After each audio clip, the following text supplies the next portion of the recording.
Okay.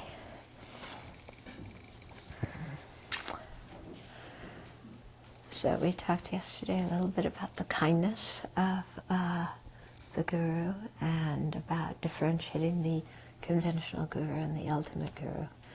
And here in the verse it calls the Gurus protectors and root of well-being and bliss. Okay, so they're called protectors because by giving us the teachings they protect us from misery. So the chief way that our teachers benefit us is by teaching us the Dharma. Yeah, that's their chief role and the chief thing that's important. And Buddhism is new in the West, so we aren't always clear what the role of our teacher is. Sometimes we confuse teachers with therapists, or we confuse our teachers with mom and dad,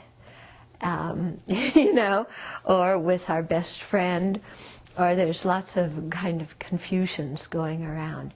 So, the primary role is to give us the teachings from the Buddha so that we can put them into practice and transform our mind. And so the best way to offer service to our teacher, in addition to financially and with our time and energy, is by putting those teachings into practice and really actualizing them. That's the best way to repay the kindness. So they're called protectors, and they're the root of well-being and bliss, because by giving us the teachings, then we will learn what to practice and what to avoid.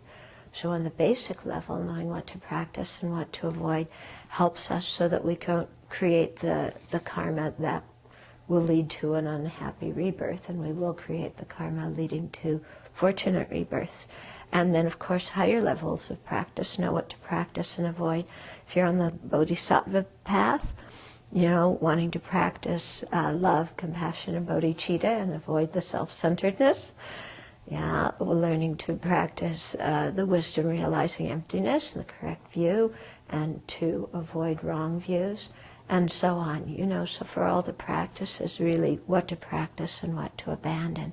And so by teaching us that, then we have the tools at our fingertips to be able to do that.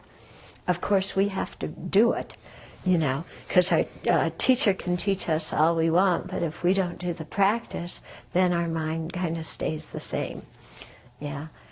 And then we tend to blame the Dharma or the teacher or something like that, but actually what happens in our own mind is our own responsibility. Yeah. And so here we're asking them, seeing the Gurus in this light, to come under their joyful care. Okay? And so to be cared for them from now until enlightenment, joyfully. In other words, that our teachers don't look at us and go, oh God. But of course, that's one of the things that we want to check with the teachers, that they have compassion and that they are extremely patient. That doesn't mean that they don't put us in our place when we need that, but that they are very compassionate and they won't just abandon us, but to, come under their joyful care. But again, here we're requesting to be able to come under their joyful care. We're not demanding it. And you might notice that all of these verses are asking for inspiration or asking for blessing. They're not demanding what we entitle because we showed up.